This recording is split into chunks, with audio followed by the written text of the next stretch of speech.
Our final obligatory Maller monologue about the job status of DeAndre Hopkins, who was fired by the Arizona Cardinals. They no longer needed his services. He was available to whoever wanted him, and not many did. Not many did. If you've not heard over the weekend, it came down the pike, the announcement that DeAndre Hopkins had made his selection. And I know you're excited. If you have not heard yet, oh, my God, this is so exciting. Unless it's not. But we have learned that DeAndre Hopkins has agreed to terms on a contract with the Titans. He's going to have cowboy boots and a cowboy. He's going to hang out with Clay Travis at Titan games. Our old buddy used to work here. They'll all schmooze together. And he's taking his talents to the Music City. Good luck. Good luck on that. Hopkins picked the Flameheads instead of the Patriots. Could have gone and played for the Pats. Said, no, I don't want to be a Patsy. I'd rather go hang out in Nashville. So he's doing that. Also, this debunks the long-standing rumor that DeAndre Hopkins was merely waiting for Kansas City to open up salary cap space, and he was going to slide on in to hang out with Patrick Mahomes. That clearly was not the case. And so how much are we talking about? Well, I know you're very concerned about DeAndre Hopkins and his finances. A little birdie says that he gets a 2-year deal, which could be worth up to $15 million in the first year based on incentives. So $15 million based on incentives. Of course, that's weasel terminology because rarely, if ever, has a player ever hit all of the incentives.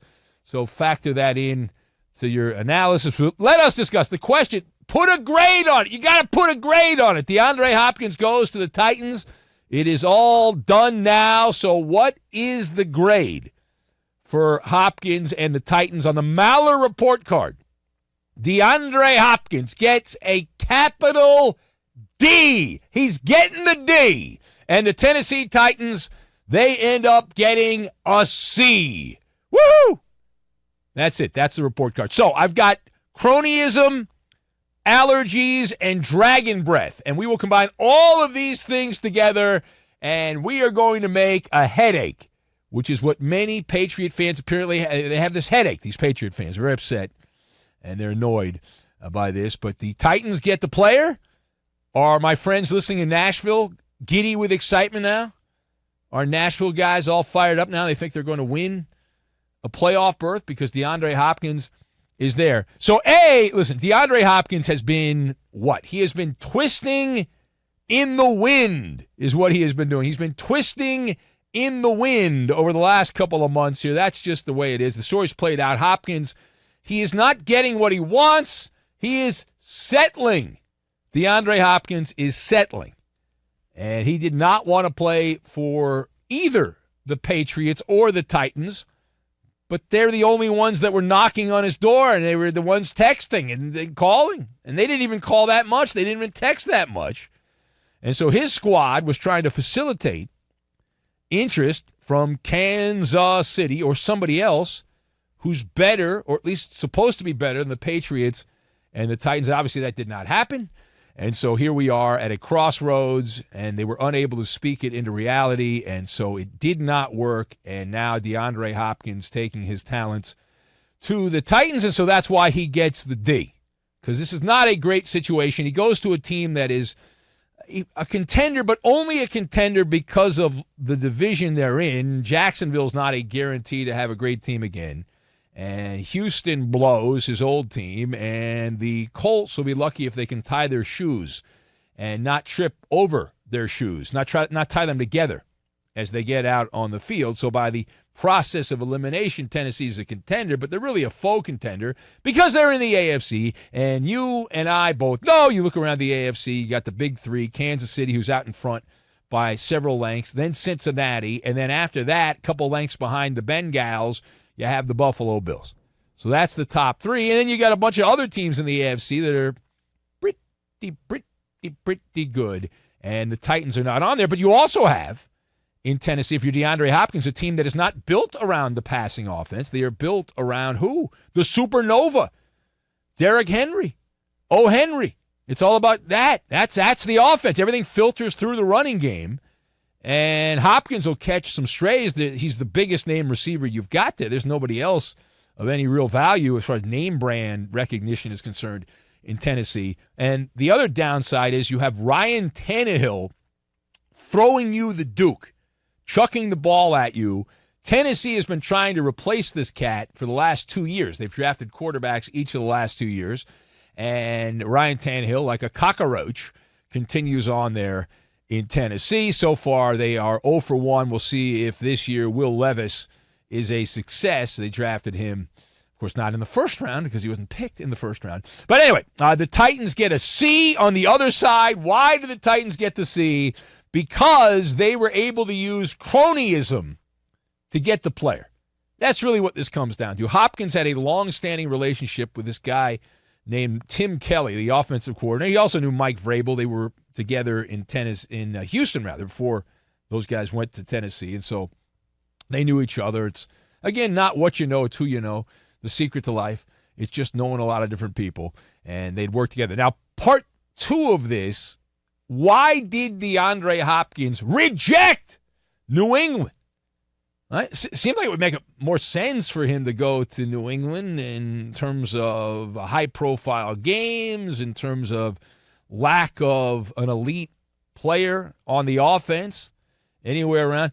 So from a career standpoint, the Pats definitely would have been better. This is a mistake by DeAndre Hopkins. I hope he enjoys the food and all the nice people of Nashville because this will likely be the last we hear of Hopkins. Now, there's no guarantee if he'd gone to New England it would have been any better, but it's certainly set up better with the Patriots because there is no alpha dog. It's an ensemble group. It's an ensemble cast there in New England, and you've got more high-profile games, AFC East matchups, the Patriots versus the Bills twice, the Jets and Aaron Rodgers twice, the Dolphins twice. All of those games will get a little extra juice, a little extra buzz. And the Titans match up. Their big games are in the division against the Colts. Who cares? Texans, let me know who won. Maybe I'll be interested. And Jacksonville. But you can't get up for a Jacksonville-Tennessee game. You just can't get too excited about that. It doesn't really move the needle, and that's where you are. They're lacking juice. There's not a lot of juice in those particular matchups. Plus, Bill Belichick, the other factor here, the reason he didn't go to the Patriots, you would think, is the dogmatic nature of Bill Belichick and the Patriots, the principles, the Patriot principles, if you will. Has New England ever been a pursuer of free agents where they really go out and spend a lot of money? No. They're at arm's length, pretty much, right? If you want to play in Foxborough, you have to be motivated as a player. Furthermore, and you have to actually practice regularly. That appears to be a problem for DeAndre Hopkins, that he's not interested in doing that, and that becomes problematic. And allergies get in the way. This is an allergies situation. What do I mean by that? Hopkins has been allergic to putting in extra work with the Cardinals. Of course, they let him get away with that. Cliff Kingsbury, the enabler there in Arizona, what a dumb coach he turned out to be for Arizona. We knew when he was having social media breaks during team meetings that this was not likely going to go all that well. It has not, and that's why he is now back at the college level at SC, Cliff Kingsbury, trying to rework his magic as a coach. But you look around there, and Hopkins does not apparently like to practice all that much. And the last thing here, so now that DeAndre Hopkins is off the board, he gone. There's still teams that need help at the wide receiver position. We got to update our scorecards now. So you update the scorecard, you look around. The question here on this one, what is left for the Patriots and the Chiefs looking to upgrade the receiver position? So if you look around here and you scan, what you need to do first, you got to go down to like CVS, Walgreens, and get some mouthwash because all of the available receivers have dragon breath. All of them. Right, Julio Jones is available. He's done. He's no longer an effective NFL receiver, and he makes no impact at age 34. Don't let a falling star fall on you. We saw that in Tampa last year. Kenny Golladay, who was good with the Lions a couple years ago, he can be yours if you want.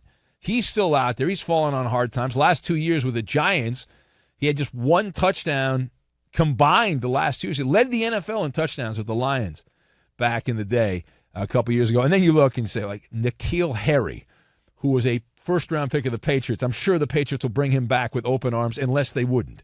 And I see Sammy Watkins, who has yet to land anywhere. Jarvis Landry, guys like that can be yours at the prices, right? So, again, I go back to Dragon Breath. That's what's out there.